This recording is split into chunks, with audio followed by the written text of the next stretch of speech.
Are regular events bad for building a community? How often is too often? And how can we make this positive? Well, let's find out. Hello, everybody, and welcome back to ZoukNerds. In this episode, we're going to be talking about quite a sensitive and maybe polarizing topic. How often is too often to have dance events in a community?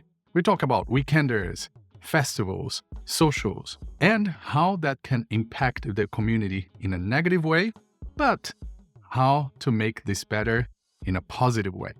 So, let's go.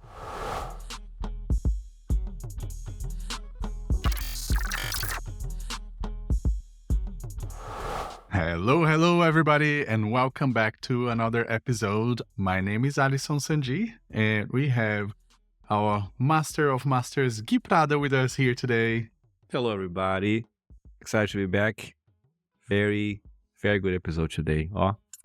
Not just good, but polarizing and maybe controversial.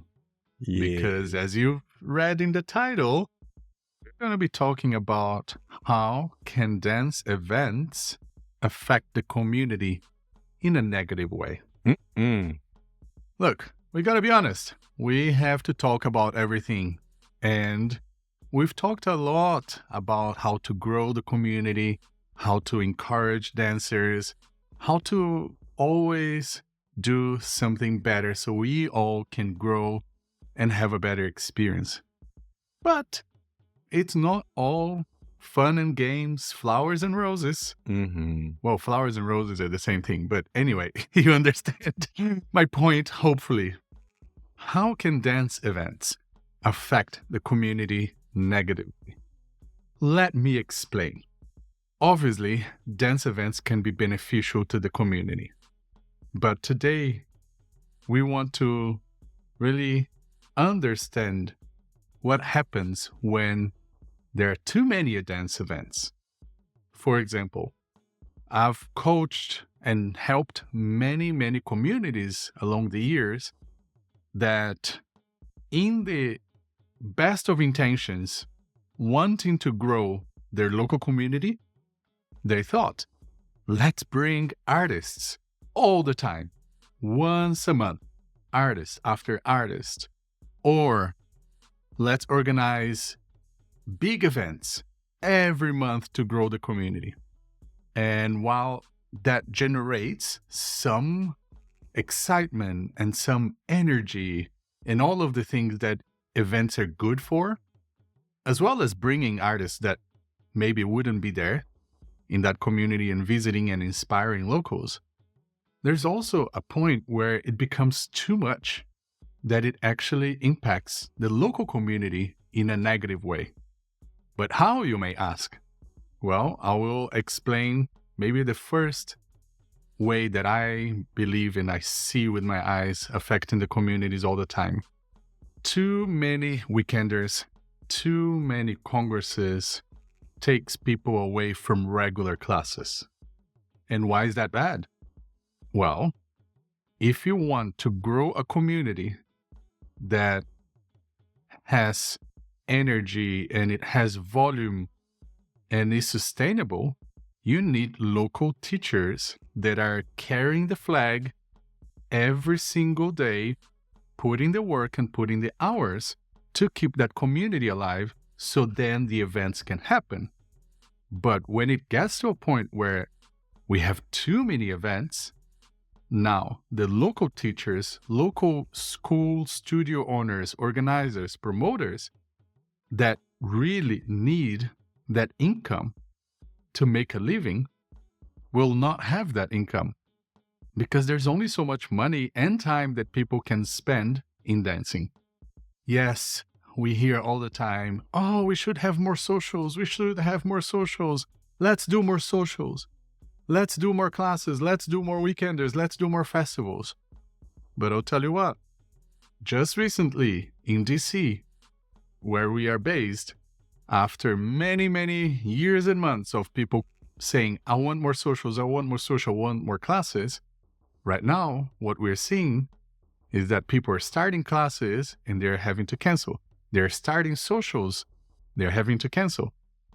And that is after a long time of them complaining to us, as one of the organizers in the community, that they needed social every night, that they need classes every night, that they need classes every weekend.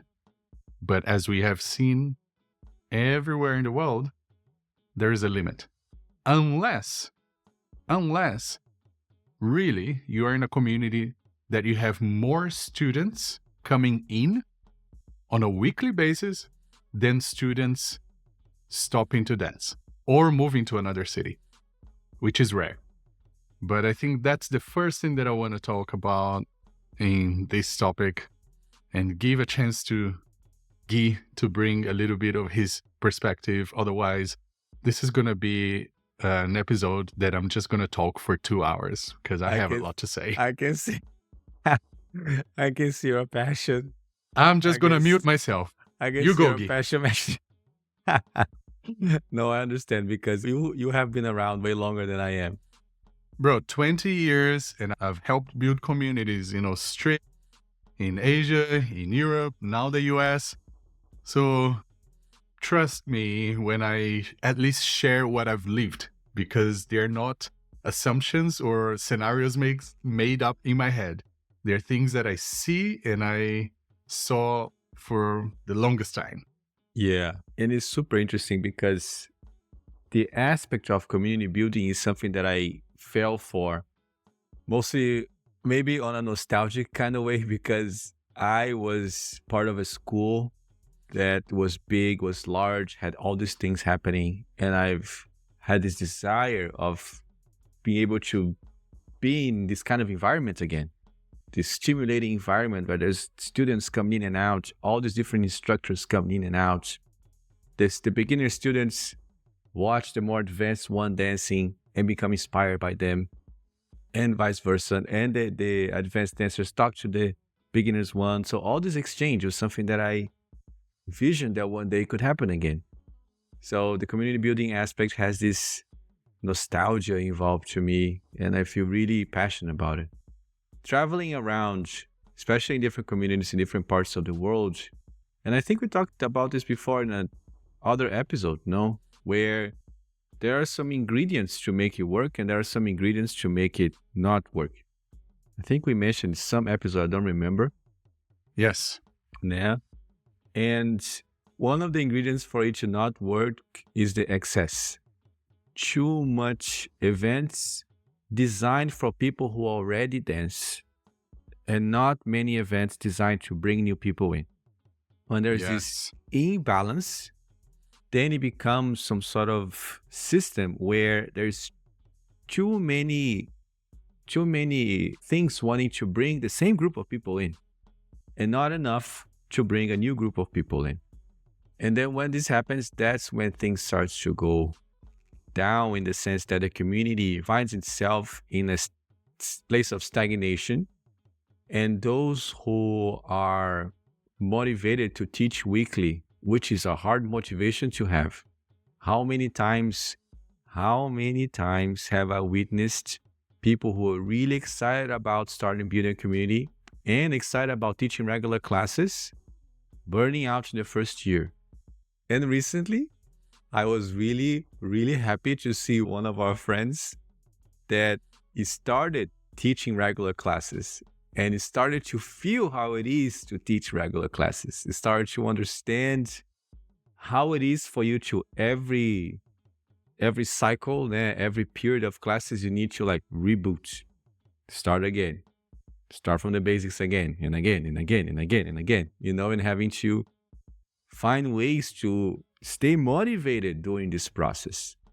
So I think one of the main aspects that happen is that imbalance of events that are more designed for people who already dance, that are being offered by people with the best of intentions, a lot of excitement in their hearts and beings to offer something to people because they all want to grow the community. However, my lawyer brain was trying to understand the landscape in a very broad sense. And the landscape is mostly like in these markets, we have a very limited amount of people, very few people, even in Brazil, know what Brazilian Zouk is. If you go to Brazil and walk on the street, even in the partner dance world, some people don't know what Brazilian Zouk is. So it's a very small pool of people. So I think if we change our efforts in the idea of growing community to bring new people in and offer as many events that have been offered for those who already dance to bring the people in, I think then we could have hypothetically a very different scenario, very different understanding of how we can grow the community in the sense of numbers, really, bringing new people in. And in the communities that already have a scene going, is really finding the balance. Maybe 2 events a year, maybe 2 weekenders a year, and having the weekender be something special, something that will bring the students this different vibe, this different taste. I have witnessed recently in one of my latest trips, a student from the place that I was saying, oh my God, we had so many weekenders back to back that I have so much in my head going on. I have so much stuff to study that I need to take a break from the regular classes. Yeah. He said that to me. And I was like, oh, so this is what happens. So this is the personification of what I hear in theory that happens. That was there in practice. So it truly happens. People have a limited amount of money, time, and brain power to absorb all the things. And the last thing I want to comment in this introduction of our topic is this aspect of, in the mindset of the students, at times, they start to look down on their local instructors from a skill standpoint when they start to have too much access to the superstars.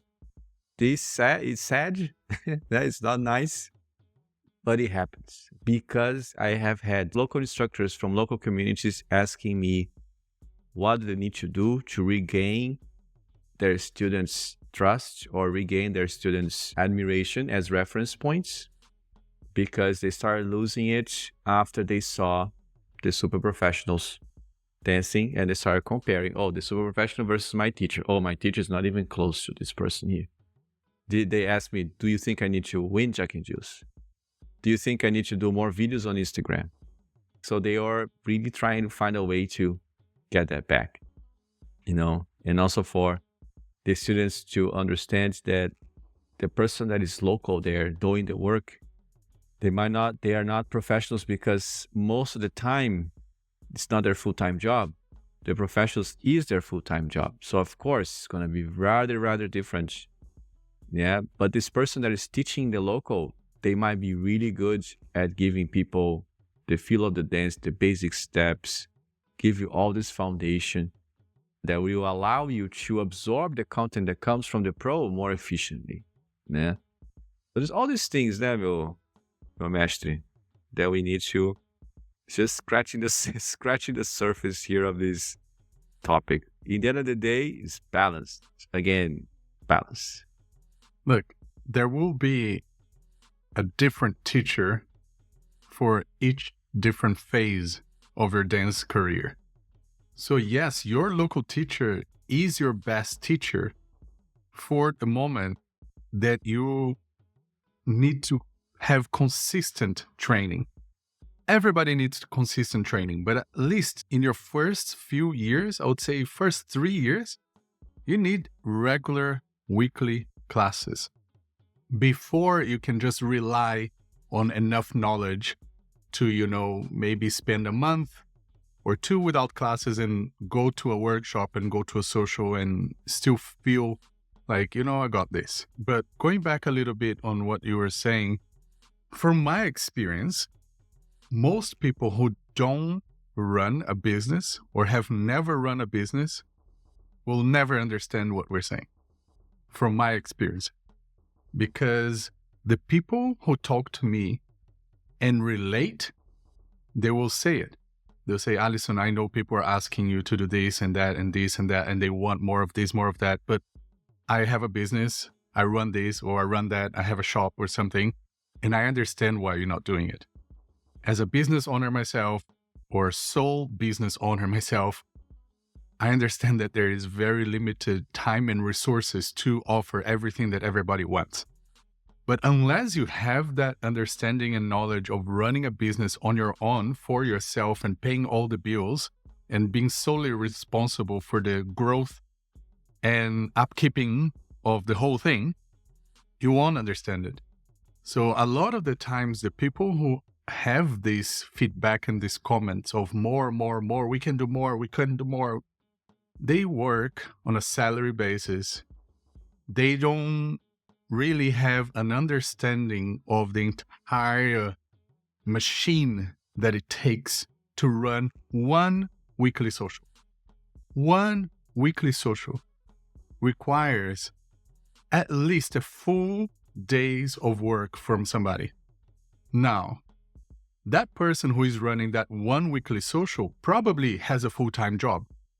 Otherwise, I don't know how they're surviving. So they're probably spending multiple hours every night or one full day on the weekend just to run that social. Now, if that social breaks even with the costs that you would have for studio, for your own time, for DJs, and for all of the things that you need, that's already a good day.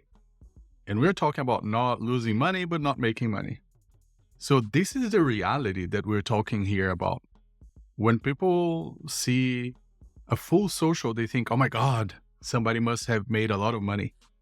Maybe if you consider that 5 hours of a social, 50 people in the room, you think, okay, there is some profit here.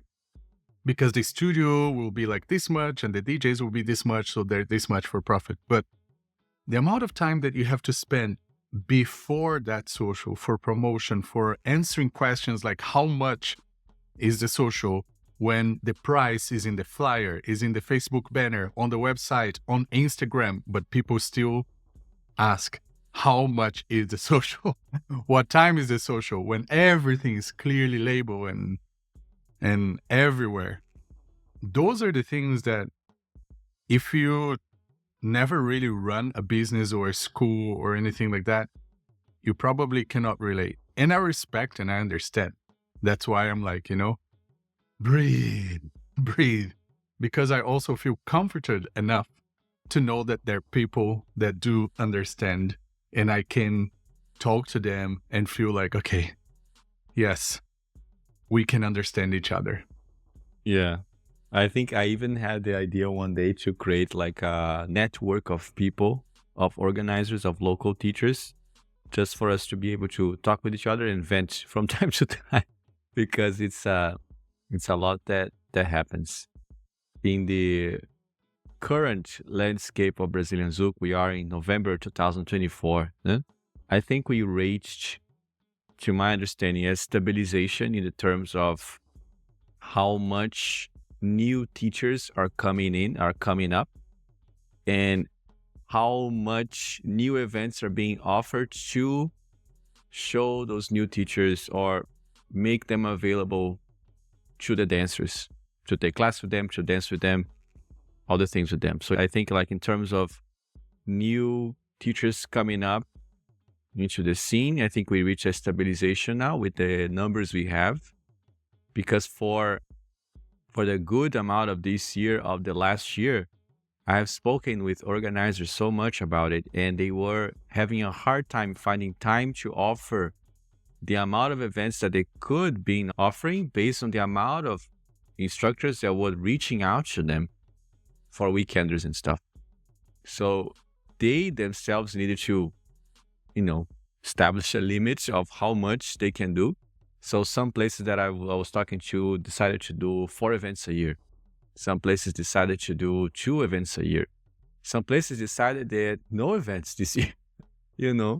They needed to like really find a way, because then they started realizing the impact in their regular classes. For some reason, I think I know the reason, I have most contact with organizers who have regular classes going. So they have both. They have the regular classes and they organize weekenders. I had the contact with few organizers that just work with weekenders. So the organizers that work with both, they start themselves to notice, oh, the enrollments in regular classes is really low and it's getting lower, but the weekend events are full.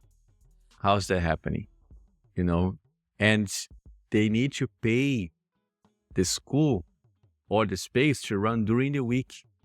Yeah, so for example, here in DC, there is a calculation of a minimum of students that we need to have to break even, just to break even. And I know other places have their other calculations, but at times they need to cancel classes. If they cancel classes, they lose the space, because then the owner of the space needs to put something else in that time to make the money, because the owner of the space also needs to make money. So like I was saying, it's a whole machine going on. And I think we all want the same thing. We all want the growth of the community. So the dream or the recommendation or whatever you want to call it is, if you are an organizer or if you are someone who is enthusiastic about bringing new things to the community, also considering doing maybe beginner boot camps, also considering when you bring an artist, for example, you include in the schedule of that artist a boot camp from, for example, dancers from another scene. So you have a lot of dancers from West Coast Swing that wants to know a little bit more about Zouk. So you organize a boot camp for that group. I'll quickly add to that. I know that this causes an increase on expenses, but it doesn't have to, because you have local teachers that could teach that beginner boot camp. So let's say you're bringing the world champion for a weekender in Zouk. Do a beginner's boot camp with the local teachers. Help the local teachers get introduced to these people that don't know the local classes and the local teachers and the local organizers. And that's more specifically talking, maybe not to what you're saying, but to people who are promoters and organizers, but not local teachers.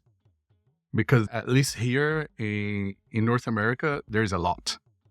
And I feel like they are out of touch with how the local schools and local teachers are struggling. I think that's a big, big problem. There are some organizers and promoters, but also some teachers who don't really teach that much, but they put all of their energy into weekenders instead of putting all of their energy into growing the bottom, growing the community. So then the weekenders can be easily filled up. Yeah. And it's exactly. And it's like another topic, because I've known organizer here in the US that he was putting so much effort in bringing new people in. He was going to all socials of other dances. He was doing demos in these socials. He was putting the banners. He was talking to the people, and he was still having a hard time. He eventually stopped. He was not doing that many weekenders. It was one here, one there. He was really focusing on growing community. Yeah, he was really focusing on having the school going. And then ended up that the effort of bringing new people in was maybe harder than anticipated, because Zouk is still unfortunately understood as a hard dance, as a difficult dance. So the efforts of bringing new people in, to my understanding today, is one of the biggest ones. So when you have a group of people focusing on that, the more help they get, the better it is. Because I understand that when a scene grows or a scene is growing, people get really excited about it and really want to contribute to it. And the thing is that they are just seeing the pool of people that already exist. They're just seeing the folks that they see every time, and they want to offer something to that people. So all of what we are, I think, agreeing here. Nah. And it's funny because we didn't talk about this before when we were debriefing about this conversation. And something that I'm realizing too. And something that I think, for example, Canada Zouk Congress does. No? They have a newcomer track. Yep. Right? So they have a newcomer track. So there is also an effort to bring new people in during weekend events where all the things are happening. So there's not only a newcomer track, but there's a Jack and Jill newcomer portion of it too, where the newcomers get to see the scene in all its majesty and maybe get excited, more excited about it.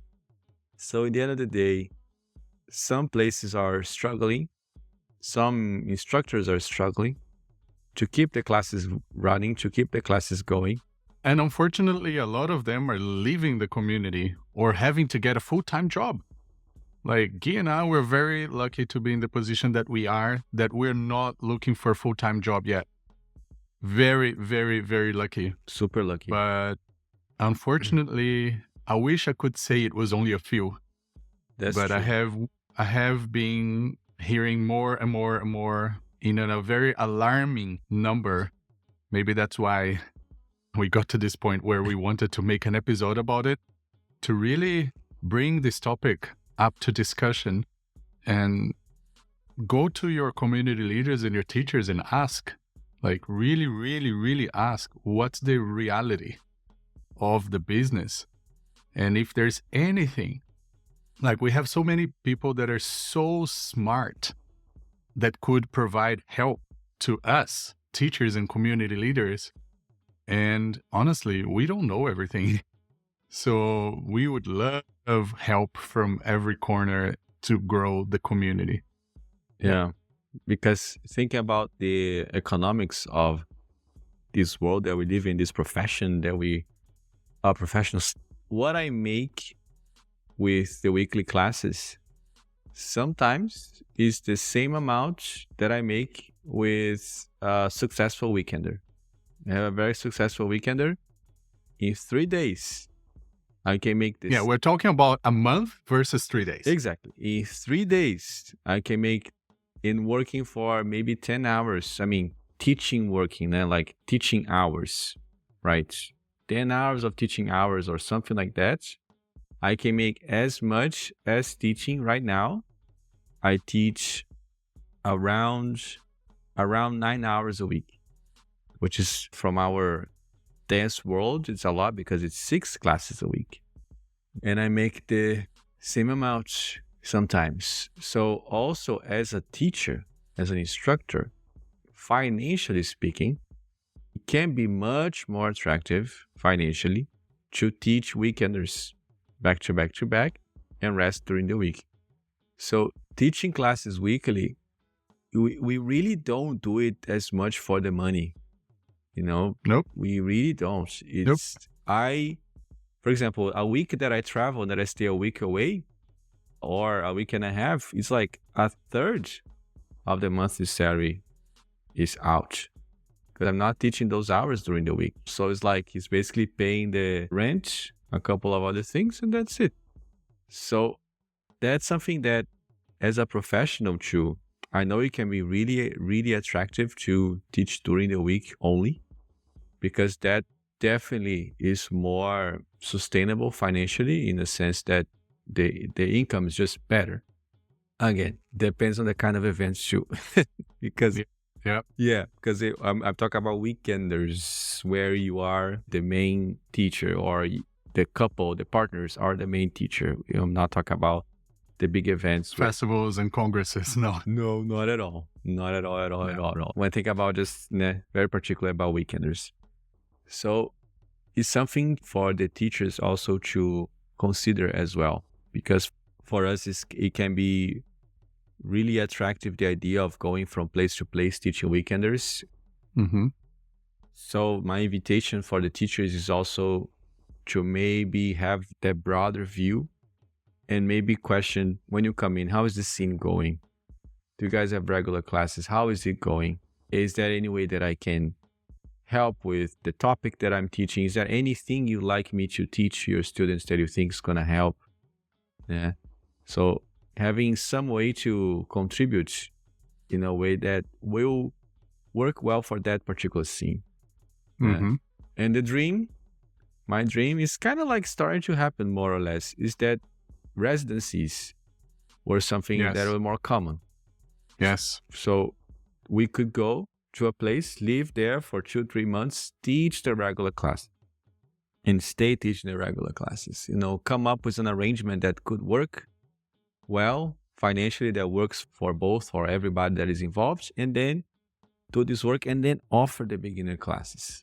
And then do this part of offer the beginner class, the boot camps, all the things. Because in the end of the day, I think that's where it comes down to having some offering for people who are coming in, for the newcomers. When you have a healthy community with weekly classes and socials that are not difficult to fill up, and there's always more people coming in, having a weekender every 2 or 3 months is a celebration and a boost of energy and inspiration. But now, if your regular classes are already super low, your socials are already super low, bringing a teacher for a weekender every month is not going to help growing your regular classes and your regular social, because people have limited time and money. Like I said, weekenders are not cheap. Weekenders can sometimes cost a month of classes, and people have to pick. Do I do a weekender? Do I do a month of classes? Yes. Instead of both. That's the other thing. A lot of local teachers, in realizing that, they became what? Traveling teachers. So currently we have an amount of local teachers that is way below the amount of traveling teachers. So the traveling teachers are all like just trying to find a weekend to crash, to the point that in the last few months here in North America, and I've heard some in Europe as well, teachers are having empty weekends every now and then. Like they're traveling for 6 months and sometimes they have 2 empty weekends, like no work in a row, that they have to call a friend and just crash in their house because there's just too much traveling going on. Too many traveling teachers and not enough local teachers. So that's why I completely agree with what you said about residencies. Mm-hmm. I think that's something that if you really care and want the community to grow, do the residency. I just did a few residencies in the last year. Australia was like a yearly thing that I always did. Mm-hmm. But this year I also did in Germany, I did in Los Angeles, I did in San Francisco / Oakland, I did in Taiwan. And the feedback that I get is really, really positive, because you're not just throwing things at them and going to the next city, but the time that they get to spend with somebody in the community that knows more than the locals is valuable for the community leaders, for the promoters, for the DJs, for the students, for everybody. Yeah. And that's their Mhm. full time for that particular reason. Because the local Mhm. organizers, they have their day job. Sometimes they have a time limitation and an energy limitation too, no? Mm-hmm. And the local teachers loved it because they got a month to just be a student. They loved it. Exactly. So local teachers, with what we said here, I would suggest you to rethink about these kind of things. If you need, reach out to us and ask more questions. But yeah, local teachers, local organizers, local promoters, I think we are in a very critical time. Very critical time. Large events that do an amazing job at organizing, bringing teachers, having great classes, and really, really, really good events are suffering now. So bad. In a community that we could be celebrating every event. But unfortunately, we don't have enough people working on new people in the community. And that, to me, is the bottom line of everything. I don't think we would be in this position if there was enough people in every city working on the new intakes. And unfortunately, a lot of people compare us to the salsa or bachata community. Oh, but salsa and bachata has events every time, blah, blah, blah, blah, blah, blah, blah. I'm like, bro, they are not comparable. Not even close. So understand that it's not the case that you can just say that, other dance styles have it, so Zouk should have it. Zouk will have it when you have 20 Zouk schools in your city, just like you have in salsa and bachata. Because so many cities have multiple salsa and bachata schools. And that's why you go to the socials and they're full almost every night sometimes, because there's a lot of intake. Now, if you have one Zouk schools and you're trying to run 3 socials a week, I don't know what you're doing. Mm-hmm. Instead of running 3 nights of classes in different areas, one in the north, one in the south, one in the east, that I think would help. Yeah. I think there's the element of people getting very protective. We know so much about that. People get very protective, possessive about what they have and what they offer and what they want to offer and everything. So the ingredients that make it work, one of them is this collaboration. When the scene have this collaboration, even if you have things going on at the same time, still works, because there was a conversation before where people agreed in certain things and understood points of view and no. So I think having a conversation, just calling for a conversation, can make the difference so much. I recently had an experience like that where I wanted to offer a workshop at a city with a friend, and we decided to let's have a talk with who is there already and see what's up before we move on with this event. It was going to be something small for a very specific group of students in a very specific location. But even then, let's have a conversation. And then in that conversation, the landscape was presented to me, and we decided that it was best not to have the event and offer something else. And ended up offering something else. It was super nice. Yeah, people were happy, we had a conversation, and relationships were kept healthy, networking relationships. So sometimes the other thing that happens is the new organizer comes in without that conversation happening beforehand. And it's not that the conversation is for you to ask permission, for permission to be asked, but the conversation is really to understand. And when you make a judgment whether to go or not go with the event, you make a very informed information, understanding the landscape, understanding what that can cause or not cause, or maybe receive a suggestion that will help your event make sense in the reality of the community. Because if you have just one agent working in the community, that one group of people might have a better understanding of the reality. How many students they have, what is the size, more or less how many people come to things. No. So it's just that, just like communicating, talking, and finding a middle ground. No? Yeah. In the end of the day, all that we want is a bigger community. And I believe that everybody is working with that intention. So I think I just felt like I needed to clarify that I do believe that everybody who is promoting and organizing multiple things and doing the most, they do have good intentions, and they have this idea that if they do that, it will create that. So today we wanted to present another scenario or another perspective to tell you, if you see those other signs that we mentioned here, then maybe not. Maybe rethink. If you think organizing a weekender every month is going to help your community, but your classes are dying and your socials are dying, then probably not. Because I know how long it takes and how many hours it takes to organize just that one event and to make sure that that one weekender breaks even.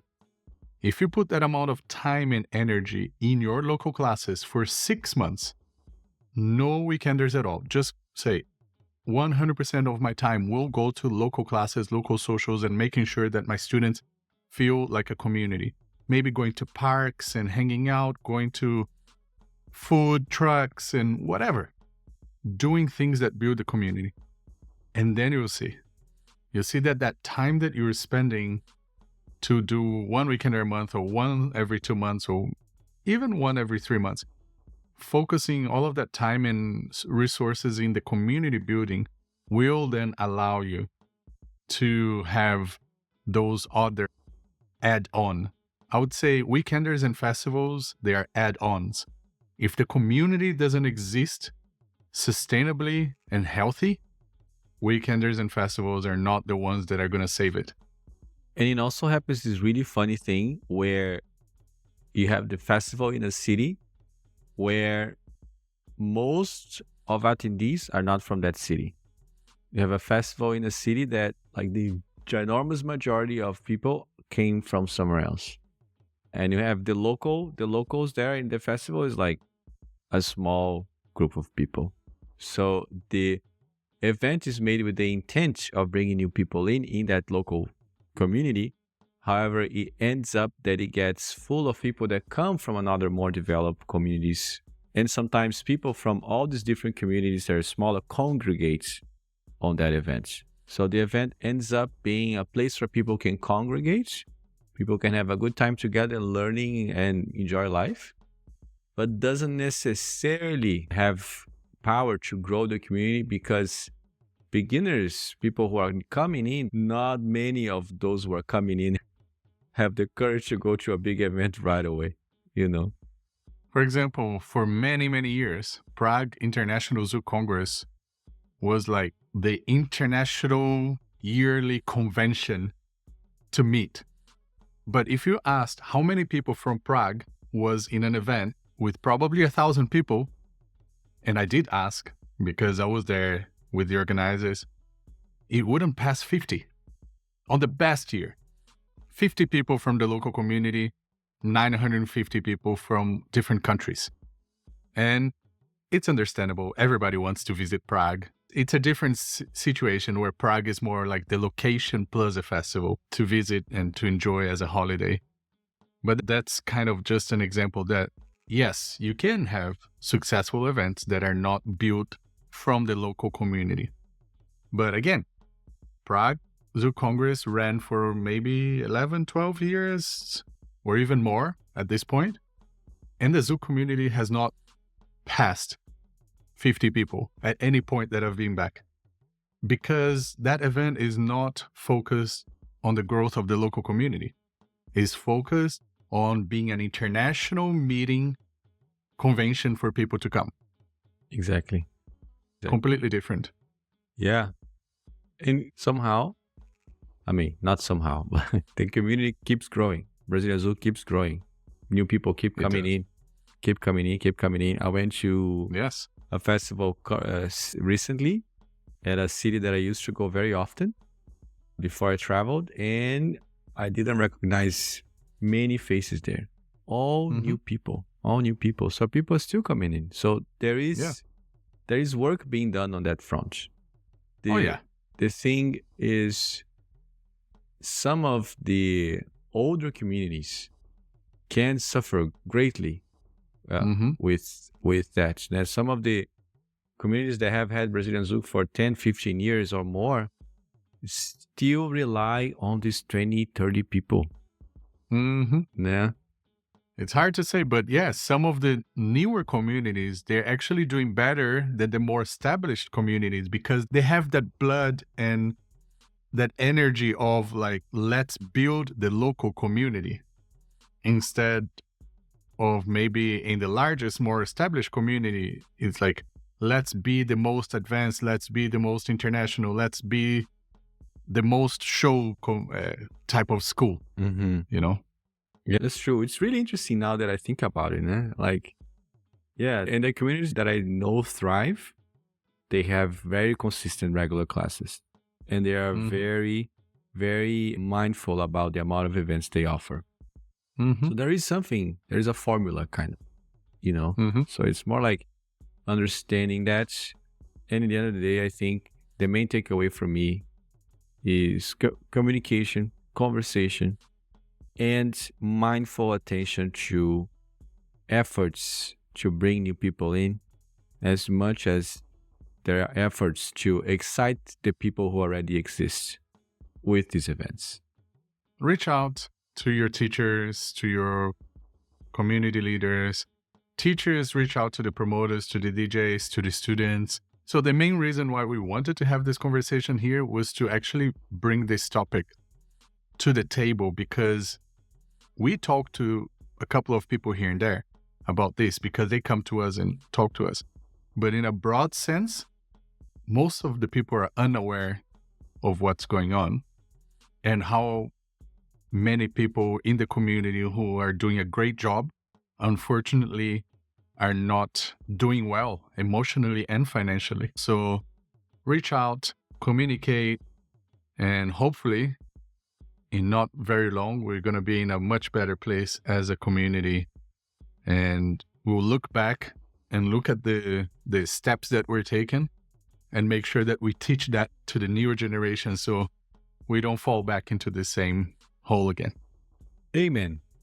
All right, then, everybody. Thank you so much for being here with us again.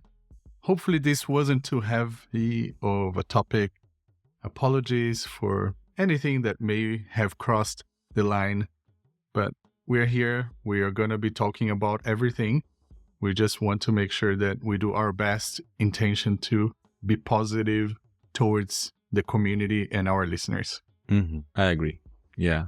I hope you guys saw that we are talking from a place of wanting to contribute. Yeah, and I think it was fine. I think it was chill. Yeah, all right. Thank you very much, guys. Beijos, beijos. Abraços. Tchau.